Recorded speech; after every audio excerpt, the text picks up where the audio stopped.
માંગરોળ તાલુકાના જાલિયાવાડા ગામમાં નવા ગામતળ ખાલી કરાવવામાં આવતા ગ્રામજનોમાં નારાજગી।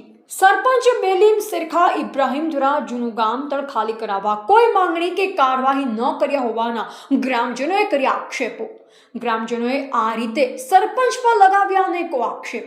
સામે સરપંચ પણ ઠરાવ મૂકેલો અને કલેક્ટર દ્વારા આદેશ કરવામાં આવેલ, જે ભાગરૂપે કામ કરતા હોવાની કરી રહ્યા છે વાત। જે ગામતળ આવાસ યોજના હેઠળ મકાન બનાવવા માટે ખાલી કરાવાઈ રહ્યું છે, ત્યાં તો મથાળા સુધી ચોમાસામાં પાણી ભરાય છે, તો કઈ રીતે અહીંયા મકાનો બનશે તે પણ સ્થાનિકોએ કર્યો પ્રશ્ન। ગામતળ પર જવા માટે કાયદેસર રસ્તાઓ પર પણ કરી છે પેશકદમી, તો રસ્તો ખુલ્લો ક્યારે કરાવશે તે પણ સ્થાનિકોએ ઉઠાવ્યો પ્રશ્ન। ત્યારે જૂના ગામતળમાં લગતા વળગતાએ પેશકદમી કરેલ હોય, જે માટે નવું ગામતળ ખાલી કરાવાતા હોવાના ગ્રામજનોના આક્ષેપ। ત્યારે સરપંચને ગૌશાળા, રમતગમતના મેદાન અને બાળકો માટે આંગણવાડી માટે ગ્રામજનો જમીનની ફાળવણી કરવા માટે અરજી આપેલ। આ અરજી સરપંચ દ્વારા ધ્યાને ન લેવાતા આ વાતમાં પણ ગ્રામજનો દ્વારા અનેક પ્રશ્નો ઉદ્ભવ્યા। અહેવાલ વૈશાલી કગરાણા, જૂનાગઢ। નામ આપનું? મારું નામ બેલીમ શેરખા ઇબ્રાહીમ ખાન, ગામ જરિયાવાડા, તાલુકો માંગરોળ। આપ અહીંયા સરપંચ છો? અહીં સરપંચ છું। આજે આપણે ત્યાં ગામમાં પેલું ગામતળ માટેની માપણી માટે આવ્યા છે, શું છે આખી? એમાં 2009માં આગલી બોડીનો ઠરાવ કલેક્ટર સાહેબે ગામતળ 5 વીઘા જેટલું અંદાજે મંજૂર કર્યું છે। તો આજે સાહેબ કલેક્ટરશ્રીના તરફથી એમને આદેશ થયો કે તમે ક્ષેત્રફળને માપીને આપો। તો આજે અમારી બોડી સાથે અમારા તલાટી મંત્રી આવેલ પ્રતિનિધિ સાથે જેટલું હતું એટલું માપસાઈટ કરાવી દીધું।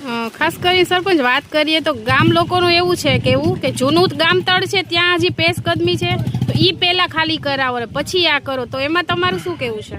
જો સાહેબનો જે બી આદેશ થશે એ આપણે કરવા તૈયાર છે। સાહેબે આજે મંજૂરી આપી છે કે તમે માપીને આપો, એટલે અમે માપીને આપી દીધી। હા, પણ એમ નહીં, આપે જે આ ગામતળ માટેનું કર્યું છે, એવી રીતે જૂના ગામતળ માટેના કોઈ ઠરાવ કે પાસ કર્યા છે ખાલી કરવા માટેના? ના, એવું કોઈ વસ્તુ આદેશ થયો નથી। ખાલી કોઈ તો ગ્રામ પંચાયતે કરવાનું હોય ને, ગ્રામ પંચાયતને કોઈ સમજાઈ ગયું, કોઈ એવું નથી દેખાણું સમજાઈ ગયું કે કોઈ પેશકદમી કરી। હા, કોઈ એવો આવશે તો અમે જે હશે સરકારના નીતિ નિયમ એ અમે પંચાયતનો થશે અમે કરવા। એટલે અત્યારે જે જૂનું ગામતળ છે એ ખુલ્લું છે? હા, ખુલ્લું જ છે। એટલે એને કઈ ખાલી કરવાની કોઈ ઓલી નહીં, કરવું જ પડે ને મેં। અચ્છા, ગામનો જે વસ્તુ હોય, સરકારશ્રીની જે જગ્યા છે, ગામતળ છે, ગૌચર છે, ગામ લોકોને જે હશે એ સરકારશ્રીનો આદેશ થશે ને અમારા જે નીતિ નિયમ જે પંચાયતના જે આવતા હશે અમે કરવા તૈયાર છે। સમજાઈ ગયું? નામ આપનું? મારું નામ બશીર કાસમ પઠાણ, ગામ જરિયાવાડા, તાલુકો માંગરોળ, જિલ્લો જુનાગઢ। શું પ્રશ્ન છે હાલ જે ગામતળ માપણી થાય છે એમાં? ગામતળ માપણી થાય છે એમાં એમ છે કે આ જ્યાં માપણી થાય છે ત્યાં પાણી ભરાય છે, નદીના કાંઠે છે, ત્યાં રોકો રહી શકે એમ છે નહીં। જ્યાં જગા છે ત્યાં રહી શકે એમ છે, પણ ત્યાં કબજા છે બધીમાં, ક્યાંય ગામમાં ખુલ્લું છે નહીં। આ જગામાં બી કબજા છે, પણ આ ખુલ્લું થાય એમ છે, કલેક્ટરના હુકમથી છે, સરપંચ સાહેબ એમ કહી છે ને। અહીં આવવા માટે રસ્તો નથી, પહેલે તો અહીં આવવા માટેનો રસ્તો ખુલ્લો કરવો પડે, જૂનો રસ્તો છે જે આગળથી રસ્તો આવે, ત્યાં અમારું ખેતર છે કાસમખા ફતેખા પઠાણ, ત્યાં અમે રસ્તો આપેલ છે ખાલી હાલવા માટે, અમે ગમે તો અહીંયા બંધ કરી શકીએ।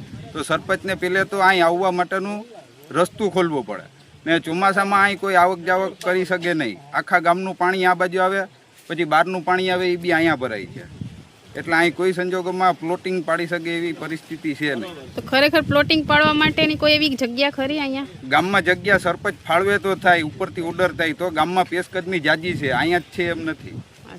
ગૌચર છે, ગામતળ છે, બધીમાં છે પેશકદમી, નથી એમ નથી। અચ્છા, તો ત્યાં થઈ શકે ને? ના, થઈ શકે। નામ છે ભાઈ તમારું? મારું નામ રાજુ વાઘેલા છે, હું જરિયાવાડા ગામનો એક સામાન્ય નાગરિક છું। અત્યારે જે આ જમીનમાં પ્લોટિંગ પાડવાની જે વાત ચાલે છે, પણ અહીંયા એવું પ્લોટિંગ શક્ય જ નથી, કેમ કે અહીં પાણી એટલું ભરાય કે જ્યાં પ્લોટિંગ થવું શક્ય જ નથી। પ્લોટિંગ માટે ગ્રામ પંચાયતને યોગ્ય જગ્યા ફાળવવી જોઈએ, જેથી બધાને યોગ્ય જગ્યાએ પ્લોટિંગ મળી રહે, કેમ કે જ્યાં શક્ય જ નથી ને પ્લોટિંગ વ્યવસ્થા જ્યાં શક્ય નથી ત્યાં થવું અયોગ્ય।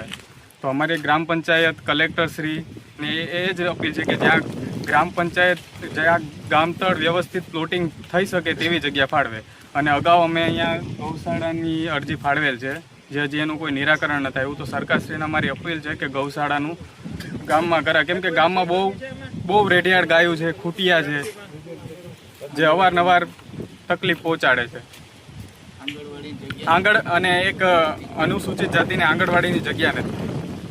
અમે સરપંચશ્રીને 2-3 વાર કીધું છે કે આંગણવાડીની એક યોગ્ય જગ્યા ફાળે, કેમ કે અનુસૂચિતના ઘણા છોકરાઓ હજી ભાડે જે હાલે છે ત્યાં જાય છે, તો એક યોગ્ય આંગણવાડીની જગ્યા ફાળવે.